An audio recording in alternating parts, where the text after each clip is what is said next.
Bismillahirrahmanirrahim. Assalamualaikum warahmatullahi wabarakatuh. Alhamdulillahi rabbil alamin alladzi bi ni'matihi tatimmus shalihat. Allahumma shalli wa sallim ala sayyidina wa maulana Muhammadin sayyidis sadat wa ala alihi wa sahbihi adada kulli dzarratin alf marrah. Faqad qala Allah ta'ala fi muhkamit tanzili wa huwa asdaqul qailin. أعوذ بالله من الشيطان الرجيم والفجر وليال عشر والشفع والوتر والليل إذا يسر صدق الله العظيم وصدق رسوله النبي الكريم ونحن على ذلك من الشاهدين والشاكرين والحمد لله رب العالمين. Alhamdulillah, disyukur kehadirat Allah Subhanahu wa taala pada pagi hari yang mulia ini kita masih diberikan nikmat sehat wal afiat,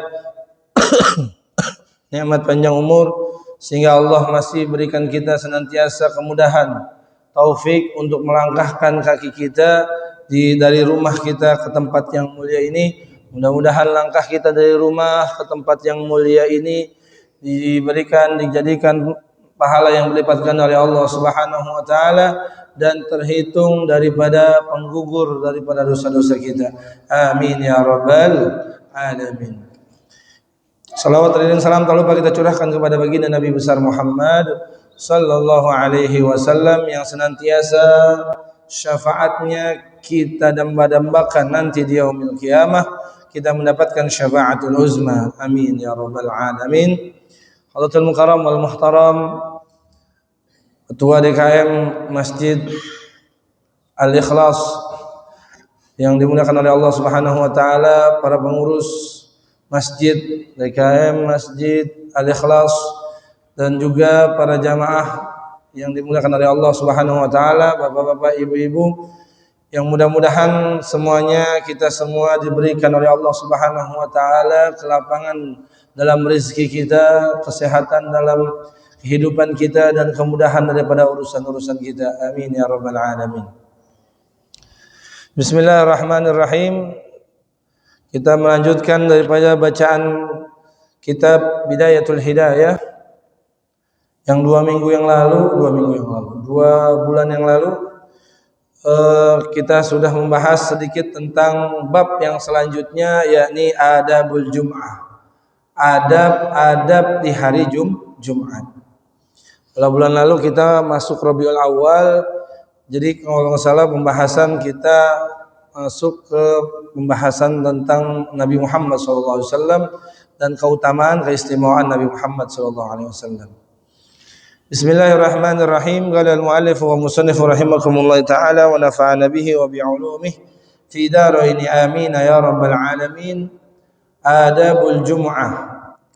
I'lam annal jumu'ata 'idul mu'minin wa huwa yawmun syarifun khassallahu 'azza wa jalla bihi hadhihi al-ummah wa fihi sa'atun mubhamatun la yuwafiquha 'abdun muslimun yas'alullahu ta'ala fiha hajatan illa a'tahu iyyaha fasta'ida laha min yawmil khamis bitanzifi thiyab wa bikasrati tasbih wal istighfar ashiyatul khamis fa innaha sa'atun tuwazi fil fadli sa'at yaumil jum'ah wa nawi sawma yaumil jum'ah lakin ma'al khamis aw sabti iz jaa fi ifradiha nahyun fa idza tala 'alayka as-subhu faghtasil fa inna ghuslal jum'ah wajibun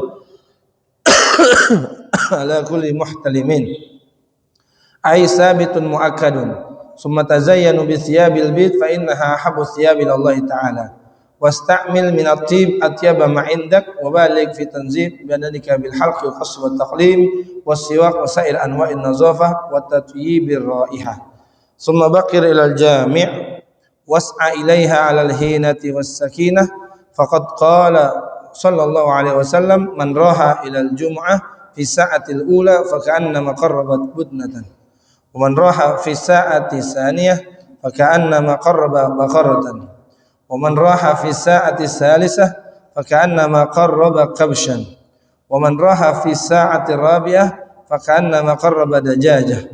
Wa man raha fi sa'atil khamisah faka'annama qarraba baydah. Bismillahirrahmanirrahim. Sedikit sudah kita bahas di pertemuan sebelumnya tentang bahwa hari Jumat ini hari yang dimuliakan oleh Allah Subhanahu wa taala dan juga disebut dengan Idul Jum'ah atau Idul Mukminin, hari idnya orang mukmin. Maka sebagian sekolahan, sebagian instansi yang memang mengacu dalam syariat Islam itu hari Jumat biasanya Yaumul Utlah, hari libur. Di pesantren-pesantren libur biasanya Jumat sama Minggu atau ada yang Jumat aja. Karena Jumat adalah Idul Mukminin. Wa huwa yaumun syarifun khassallahu azza wa jalla bi hadhil ummah. Hari Jumat ini adalah kemuliaan atau keutamaan yang dikhususkan Allah untuk umat Nabi Muhammad sallallahu alaihi wasallam.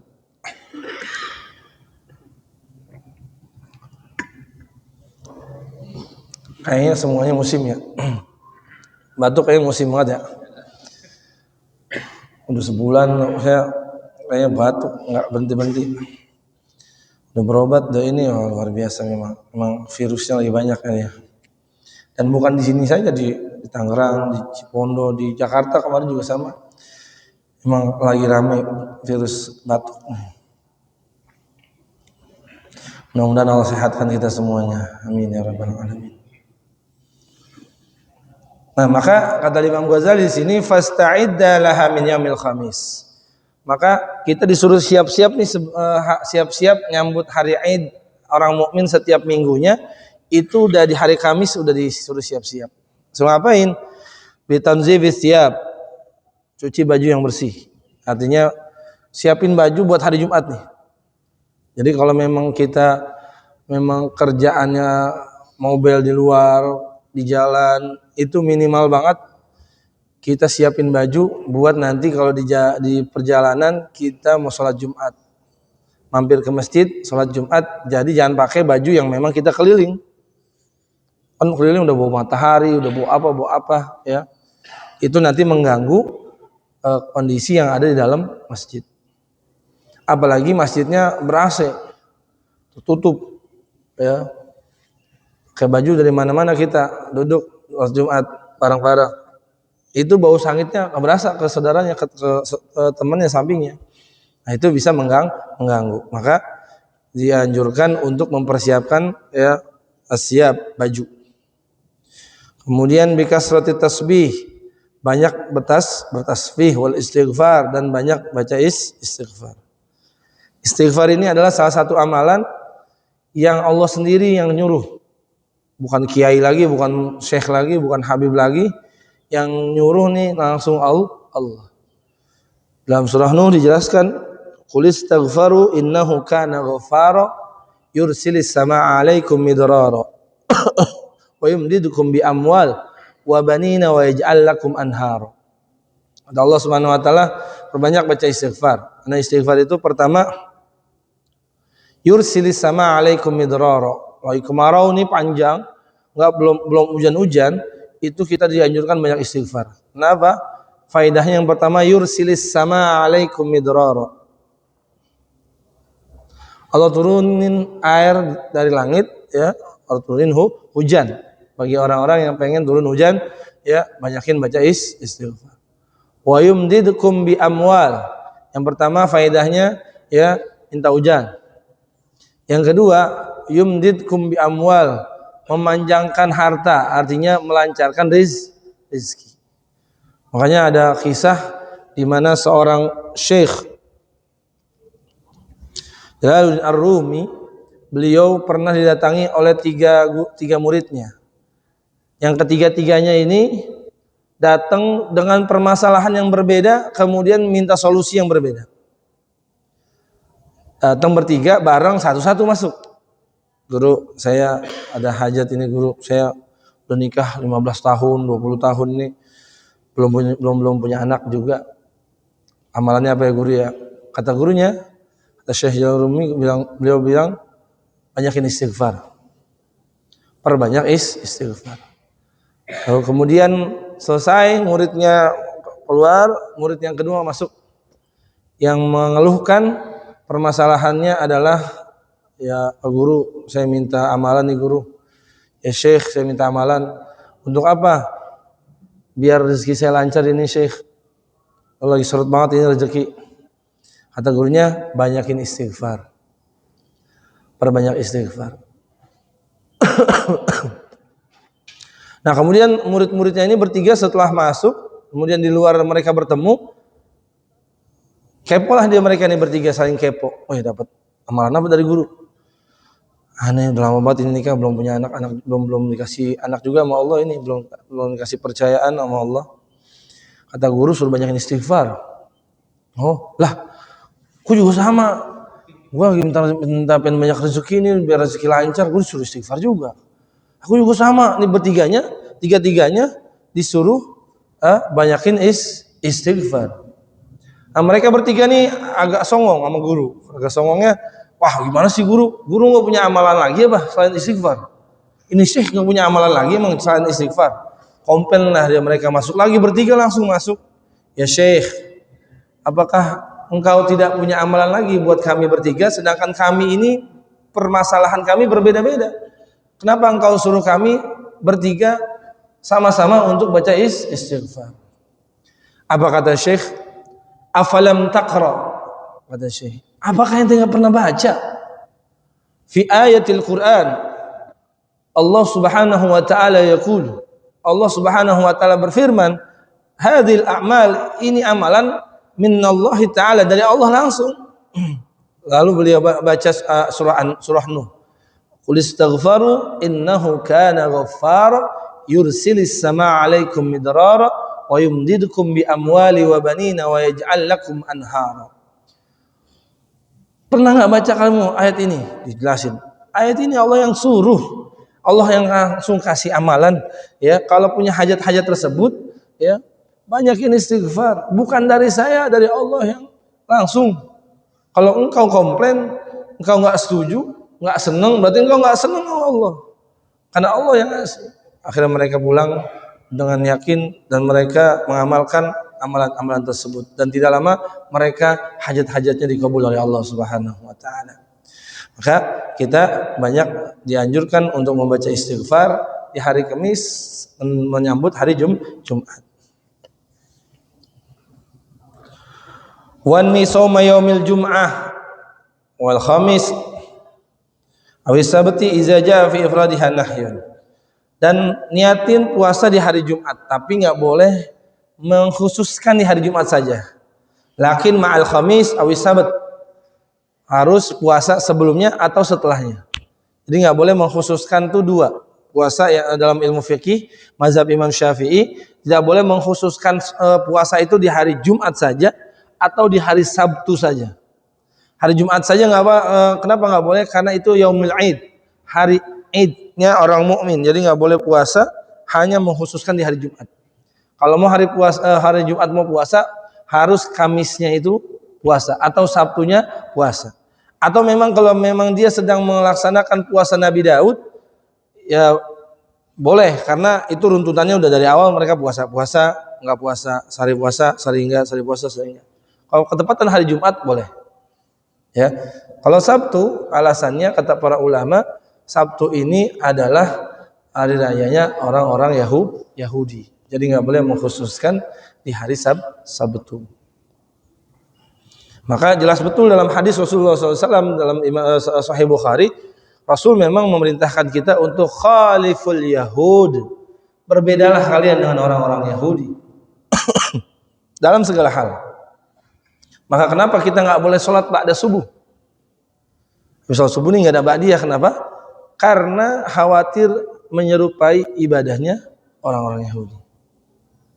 Makanya kita nggak boleh ibadah sampai nanti waktu syuruk, waktu isyraq. Setelah isyraq masuk, baru kita boleh sholat apa namanya, isyraq atau sholat duha.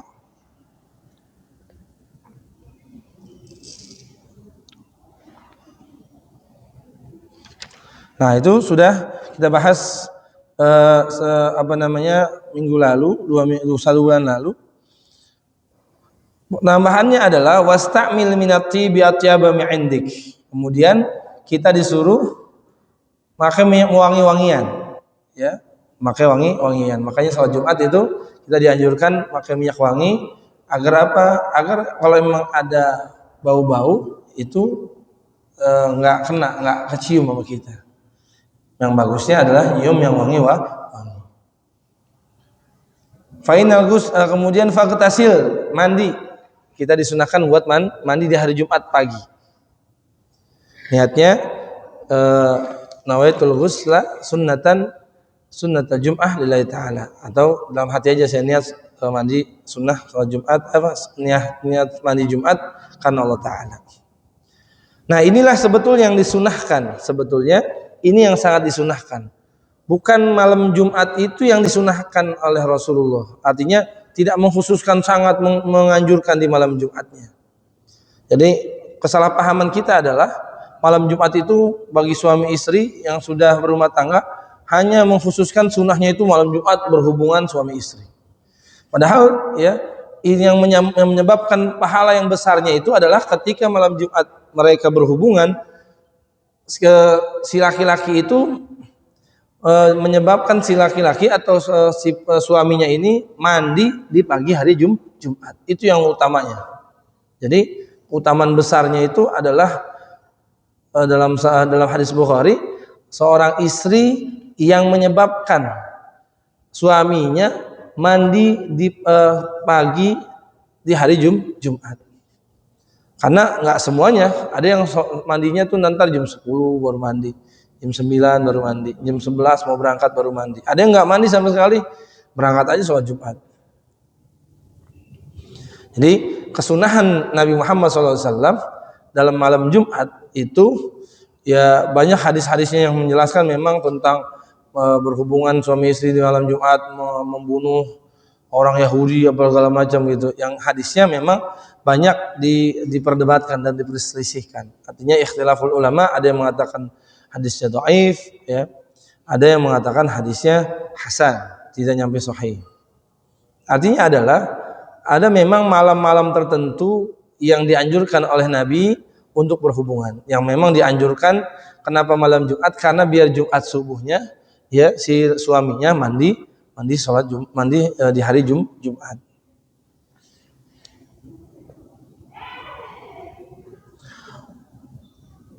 Wabalik fi tanzibi badanika bil halqi wal qassi wat taqlim wasiwak wasair anwa'in nazafah. Nah, ini mungkin perlu dibahas sedikit juga karena memang ini fikih ya, harus dibahas. Mandi janabah itu kesalahpahaman kita adalah mandi janabah memakai sabun, harus nyampo. Yang dalam ilmu fikih, ketika air mutlak bertemu dengan sabun, itu airnya bakal berubah hukumnya. Nggak jadi tohirun mutahhirun. Air itu ada yang suci mensucikan, ada yang air suci tapi tidak mensucikan. Tohirun ghairu mutahhirin. Contoh misalkan air putih. Air putih ini tohirun mutahhar. Suci mensucikan. Air ini suci mensucikan. Tapi kalau air teh, air kopi, suci nggak? Suci tapi tidak mensucikan. Tidak bisa kita bersuci dengan air kopi. Tidak bisa kita berwudu atau mandi besar pakai air teh, nggak bisa. Karena udah bercampur dengan zat. Ya, itu dalam ilmu fikih. Maka ketika kita mandi janabah itu tidak boleh dicampur dengan sabun atau digabung dengan sampo. Jadi gimana?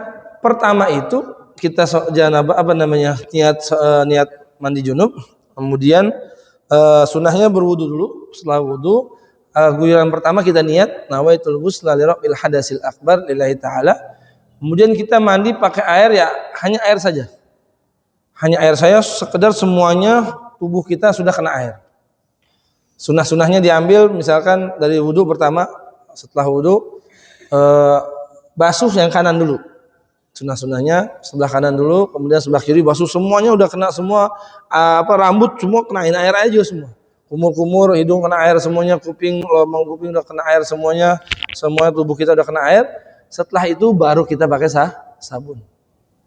Jadi jangan dicampur, jangan jadi runtutan setelah wudu, kemudian guyur pertama niat, setelah niat belum semuanya kena itu air udah sabunan, atau belum semua kena itu air ke dalam tubuhnya, ke seluruh tubuhnya udah sampoan.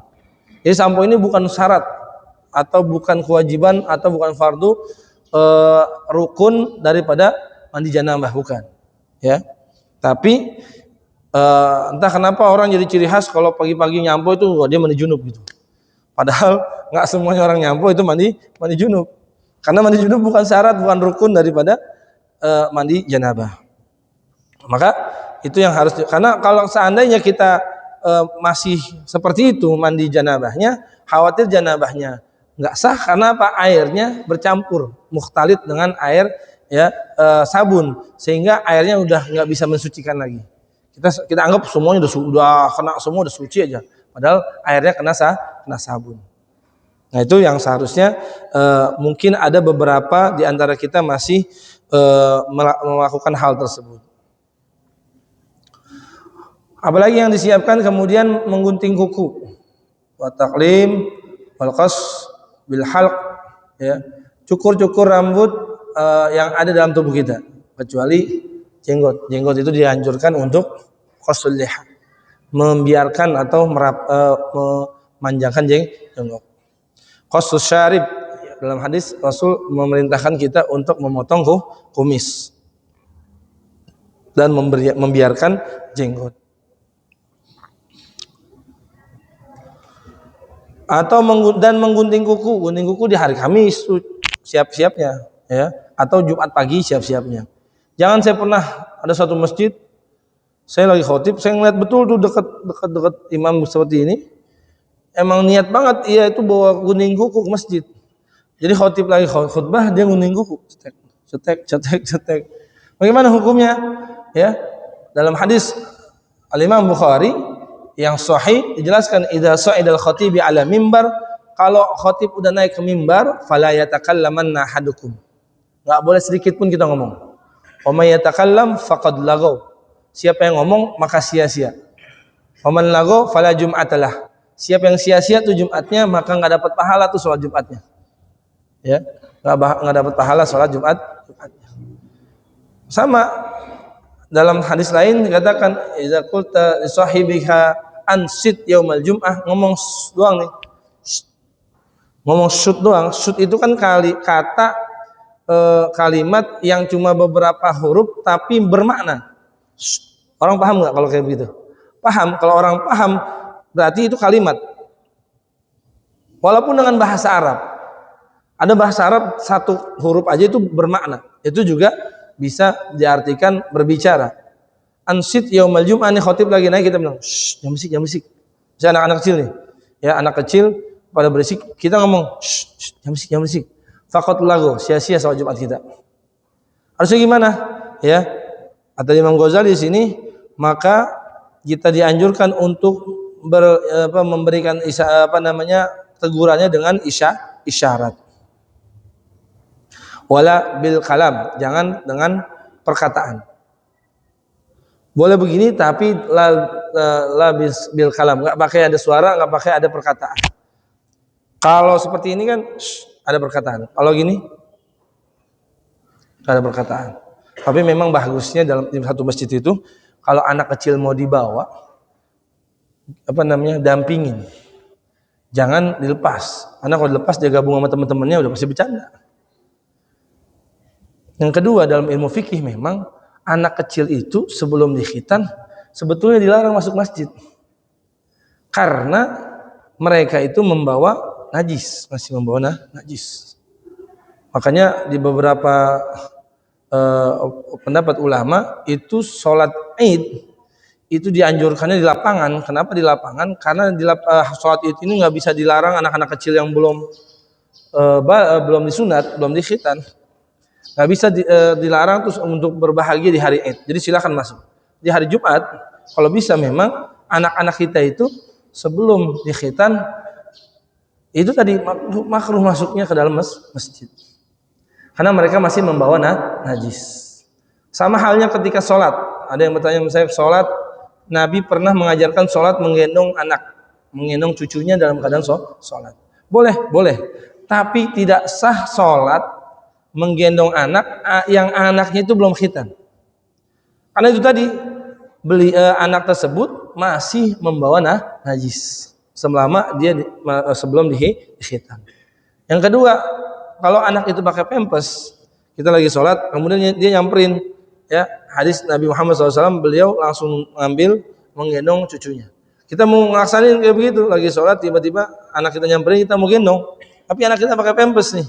Nah maka sholatnya nggak sah, karena membawa najis di pampersnya. Kecuali nggak pakai pampers atau tadi sudah dikhitan. Memang bagusnya amannya kalau punya anak laki-laki, ya di beberapa tahun atau beberapa bulan atau setelah lahir dikhitan. Udah aman. Kalau udah gede dikit nih, kadang-kadang mereka udah takut, udah kenal takut, udah susah dah tuh. Belum yang ngamuk-ngamuk, belum yang kabur, macam-macam. Kalau bikin sunat khitanan massal tuh, macam-macam, ada yang ngamuk, ada yang lari, kejar-kejar, macam-macam. Karena udah tahu, udah takut ya dengan cerita-cerita temennya, ini sakit lah segala macam. Bagusnya di khitan.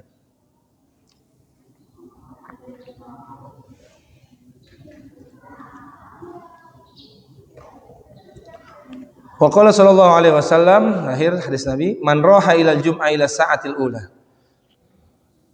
Siapa yang datang di jam pertama, artinya di momen yang pertama di hari Jumat. Pernah ada membahas ini, bahasnya soft. Kalau soft pertama itu belum jaminan mendapat yang hadis ini. Karena nanti ada runtutannya. Man raha ila jum'ah fi sa'atil ula fa kana maqarba budnah.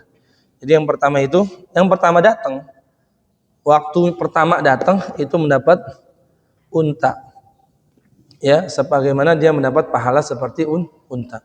Dan kemudian wa man raha fi sa'ati saniyah, di jam kedua, artinya di waktu yang kedua, faka'annama qarraba baqarah, sebagaimana dia mendapatkan pahala sebesar sapi. Wa man raha fi sa'ati salisah, siapa yang datang roha tenang di masjid itu ketika di waktu yang ketiga, faka'annama qarraba kabsyah, seperti dapat kabsh. Kabsh itu kambing, ya. Domba. Man raha fi sa'ati rabi'ah, nah di waktu yang keempat dia datang, faka'annama qarraba dajajah, dapatnya ayam. Man raha fi sa'atil khamisah, di waktu yang kelima, faka'annama qarraba baydah. Jadi bukan diartikan soft di sini. Ada beberapa orang yang mengartikan soft. Kalau soft itu sekarang memang salahnya orang yang datang duluan tuh kenapa nggak langsung masuk ke soft pertama? Datang duluan pengennya mojok, datang duluan pengennya minggir, datang duluan pengennya nggak mau ke depan. Soalnya ini kayaknya depan ini sakral. Yang sakral itu yang di belakang imam. Jangan yang nggak paham agama berani-berani di belakang imam. Kenapa? Karena seandainya nanti imam batal, yang gantikan yang belakang. Jangan sampai ketika imam batal, kemudian imam lagi sujud tiba-tiba kentut, batal sholatnya, dia keluar masih dalam keadaan sujud, imam bingung nyolek siapa ini, kalau di belakang ya orang nggak paham semua. Akhirnya ada yang lihat-lihat, oh imamnya begini, oh kita gimana lagi sujud nih posisinya, ditinggal sama imam, apa bubar kita? Harusnya maju satu, nggak usah maju sampai sini, sekedar maju sedikit, kemudian dia takbir Allahu Akbar, membangunkan semua jamaahnya, udah lanjutin sholatnya. Karena itulah pentingnya yang di belakang imam itu orang yang paham agama, orang yang paham hukum. Ya. Yang pertama, imam itu harus dipilih imam yang paham fikih, paham ilmu syariat, paham agama, yang bacaannya bagus. Ya. Makanya pemilihan imam tuh nanti ada kriterianya. Ya. Kriteria pemilihan imam. Jadi pertama tahu hukum fikih, yang lebih faqih, yang lebih alim, kemudian yang lebih bagus bacaannya, nah itu yang dipilih menjadi imam. Jangan yang nggak paham jadi imam, berantakan nanti. Nah itu jadi bukannya soft, tapi waktu pertama yang datang itu dia yang dapat tadi unta, kemudian kedua sapi, kemudian jadi bukan soft. Kalau soft ada yang datang terakhir nih, udah setengah 12 lewat datang mau azan, soft depan ada yang kosong nih 2 atau 3, geser dia langsung nyelak gitu. Maka di sini dijelaskan wala tamurru baina aidihim wa hum yusallun. Jangan kita jalan tuh di antara orang-orang lagi sholat atau orang lagi duduk. Itu memang makruh kita ngelangkain ya saudara-saudara kita lagi duduk lagi zikir. Di sini mengkhususkan baina aidihim wa hum yusallun itu adalah sholat di depan orang lagi berjalan atau melewati orang yang lagi sholat. Kalau di bagian masjid ada tuh yang pakai papan, disebutnya satar. Jadi ditaruh papan tersebut tuh taruh buat dia sholat. Kalau nggak ada, sebetulnya batas karpet ini udah termasuk satar kita atau satrul musolla. Ini sebentar saya sini dulu. Saya contohin sebentar. Batas sholat kita di sini. Kalau ada karpet gini, kita anggap batasnya ini adalah batas karpet ini.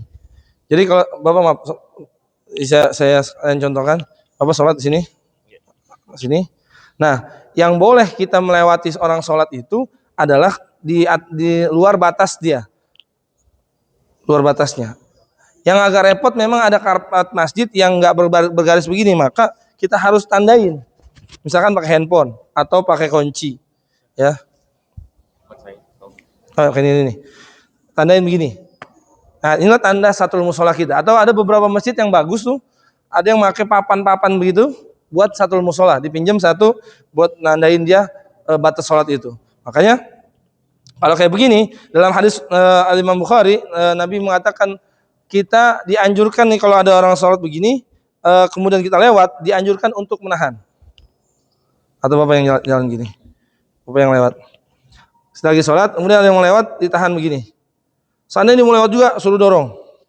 Karena kenapa? Hadisnya betul-betul jelas, Nabi melarang melewati tersebut, karena lebih baik kita menunggu 40 tahun, kalau emang sini kanan kiri udah nggak ada jalan, emang di sini doang kita harus jalan, itu kita dianjurin nunggu 40 tahun baru boleh lewat. Daripada kita lewat. Dosanya itu ya lebih baik kita menunggu 40 tahun daripada harus kita melewati orang yang sholat. Biasa yang begitu anak kecil apa bapak-bapak? Anak kecil yang harus kita didik itu, karena anak kecil lagi sholat lewat aja, gangguin aja, ya. Nah itu pentingnya kita kasih karpet begini atau karpet yang kalau memang nggak ada bergaris begini kita tandain. Kalau itu batas sholat kita. Biar yang paham itu kalau mau lewat dia agak ngejauh dari batas sholatnya. Itu disebut satrul musolla namanya, batas tempat sholat.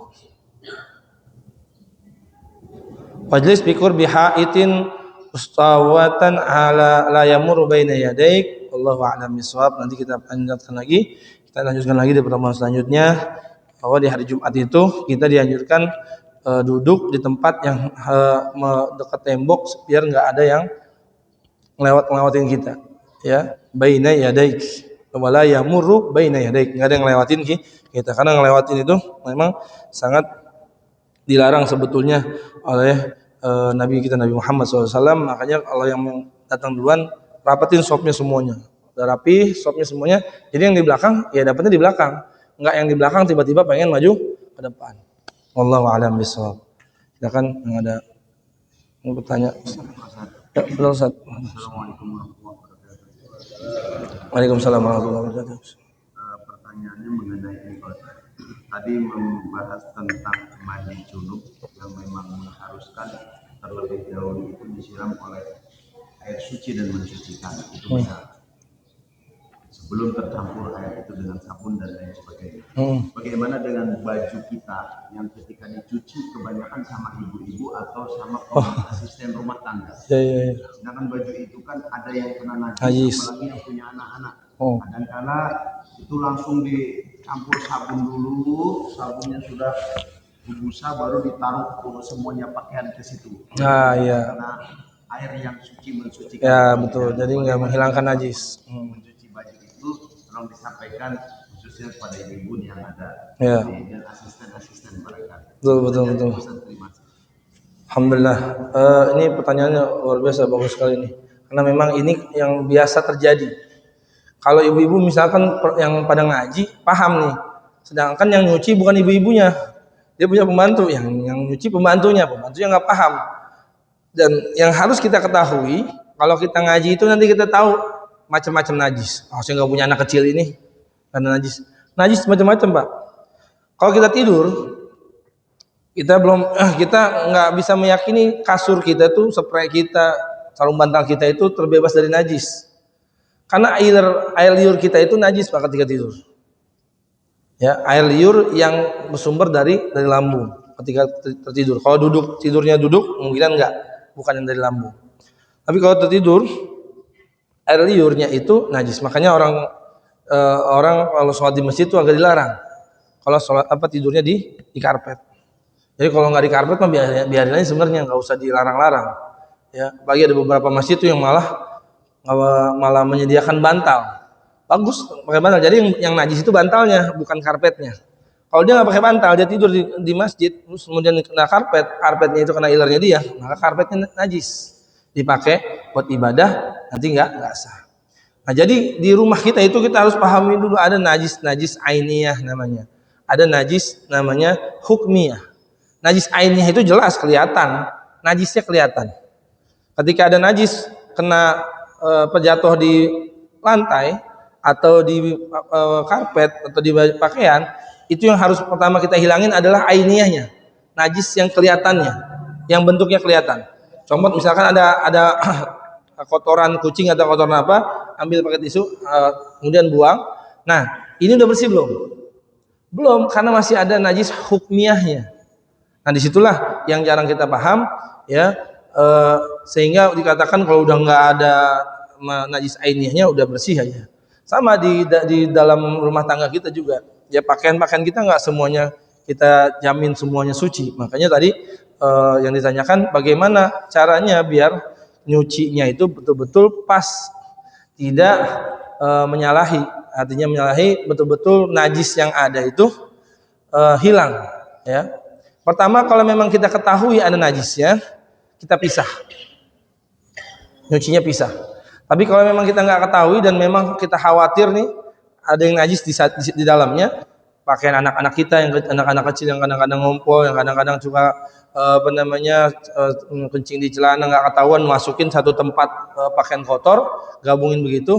Caranya yang pertama, jangan airnya dulu masuk, tapi pakaiannya aja dulu taruh, biar airnya nyusul duluan, belakangan.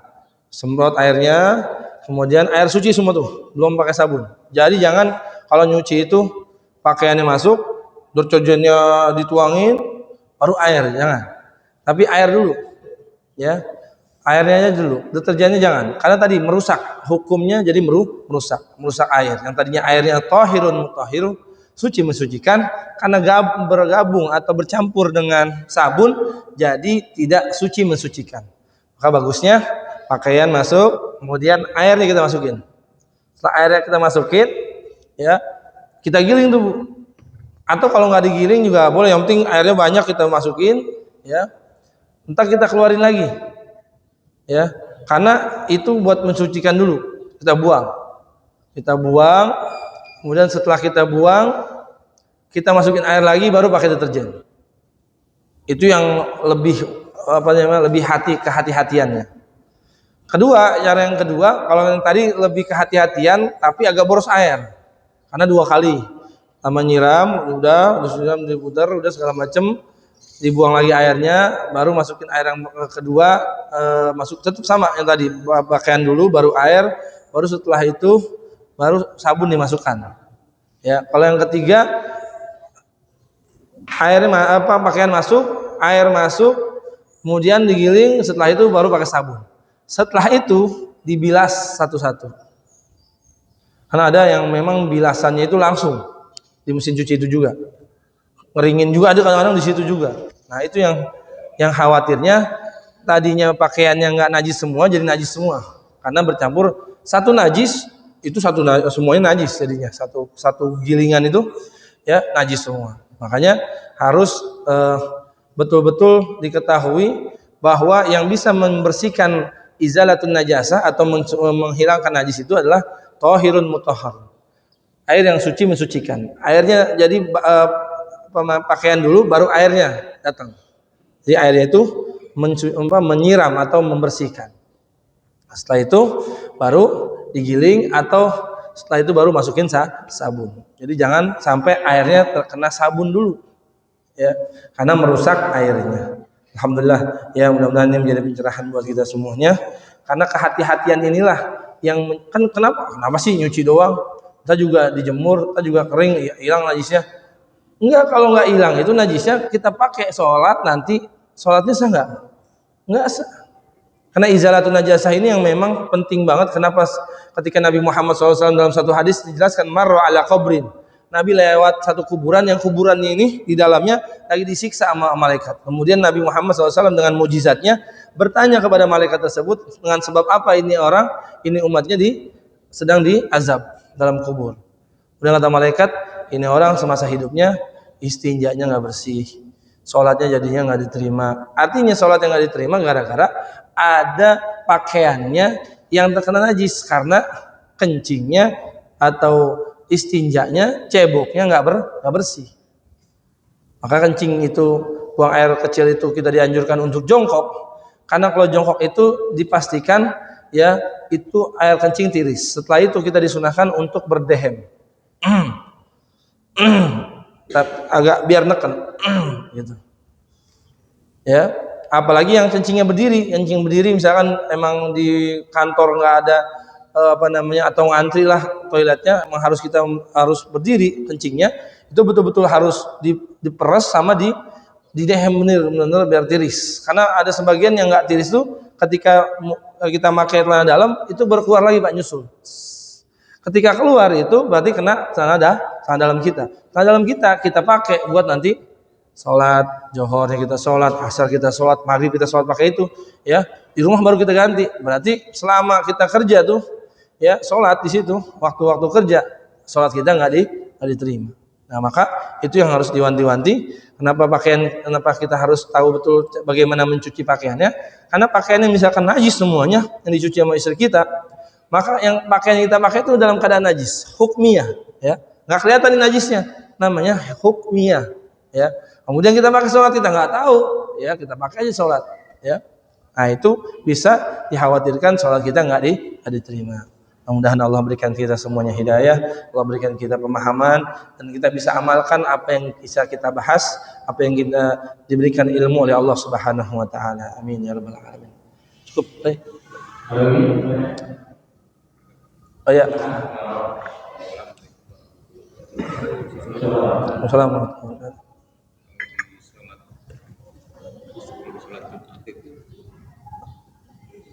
Diizinkan nggak untuk sholat sunat kemudian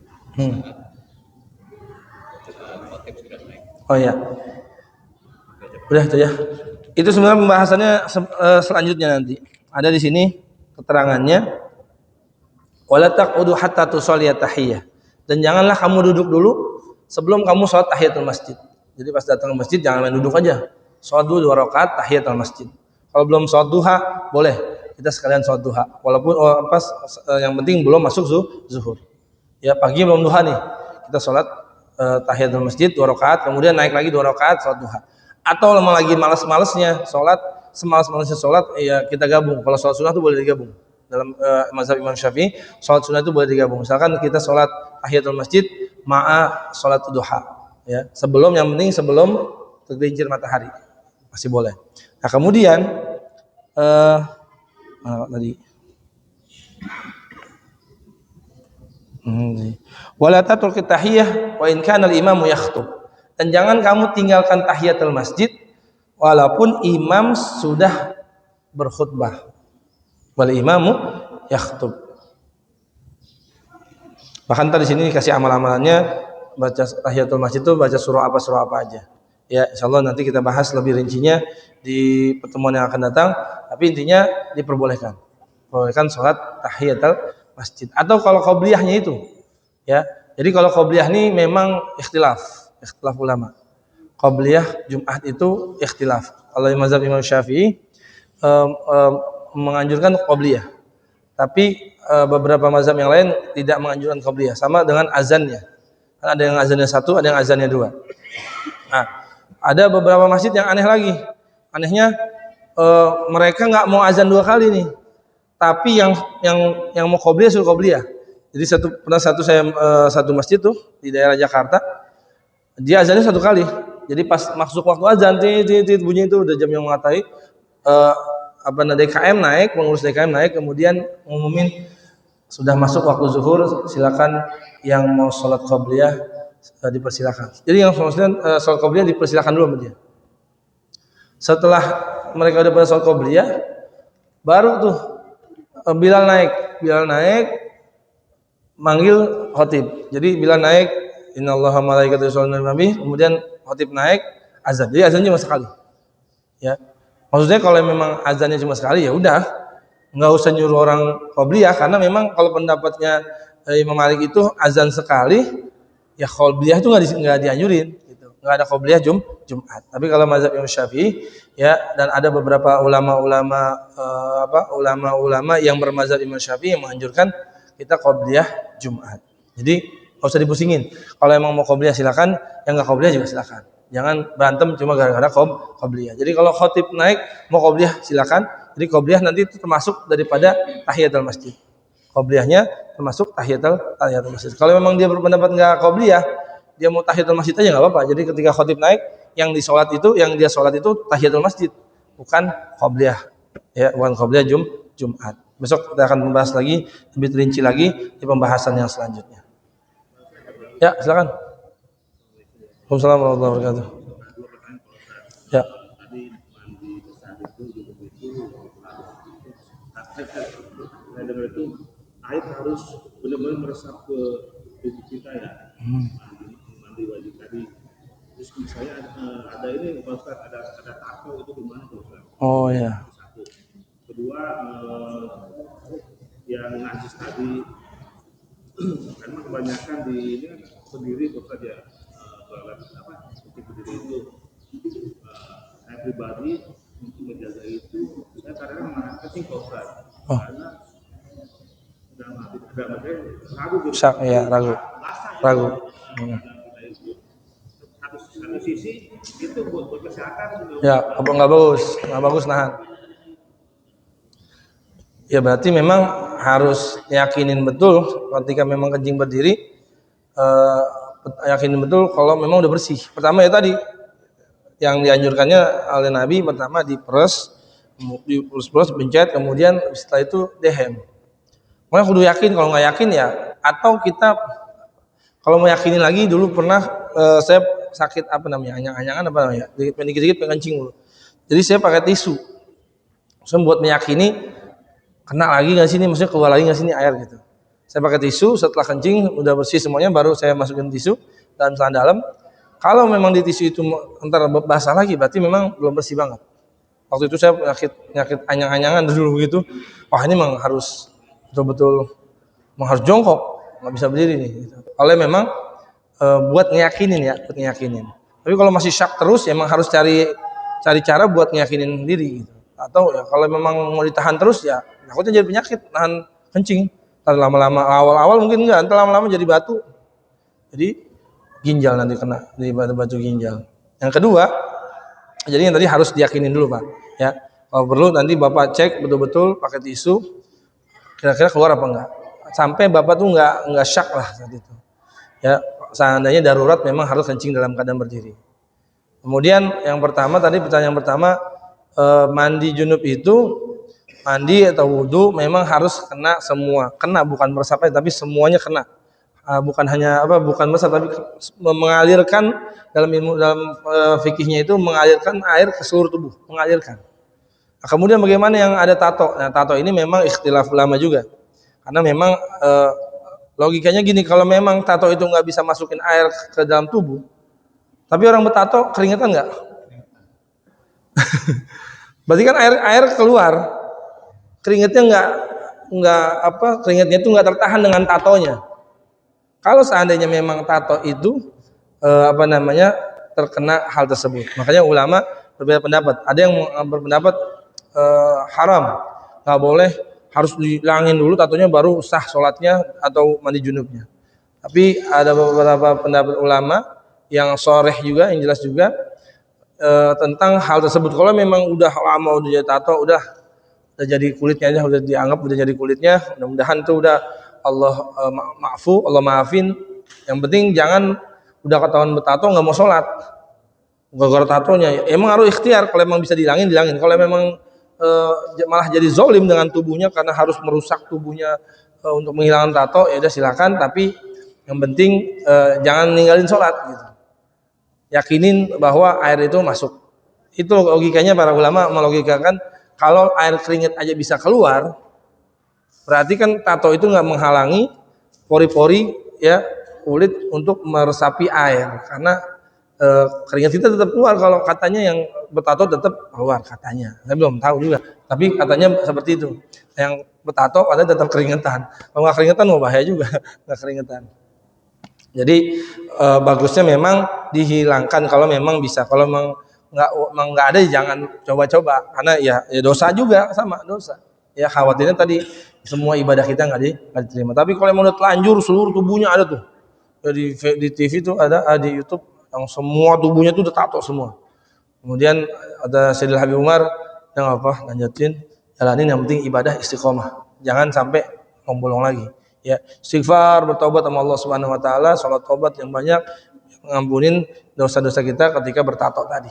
Ya, wallahu a'lam bishawab. Mudah-mudahan Allah Subhanahu wa taala berikan kita semua pemahaman dan kemudahan kita semuanya untuk mengamalkan daripada ilmu-ilmunya Allah Subhanahu wa taala. Amin ya rabbal alamin.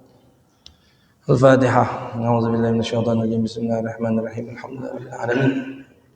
الرحمن الرحيم مالك يوم الدين إياك نعبد وإياك نستعين صراط المستقيم صراط الذين أنعمت عليهم غير المغضوب عليهم ولا الضالين آمين يا ربنا اعترفنا بأننا اقترفنا وأننا أسرفنا على نظى واشرفنا فتب علينا توبة تغسل كل حب وسل لنا العورات وآمن روعاتي واغفر لوالدينا ربي ومولودينا والأهل والإخوان وسائر الخلان وكل ذي محبة أو جيرتنا والصحبة والمسلمين أجمع آمين ربي أسمع فضلا وجود مدنا لا باكتساب منا بالمصطفى رسول نحظى بكل سهول صلى وسلم ربي عليه عد الحب وآله وصحبه عدد دس الصحب والحمد لله في البدء والتناهي الحمد لله رب العالمين. كفارة المجلس سبحانك اللهم وبحمدك أشهد أن لا إله إلا أنت أستغفرك وأتوب إليك وصلى الله على سيدنا محمد وعلى آله وصحبه وسلم والحمد لله رب العالمين. السلام عليكم ورحمة الله وبركاته.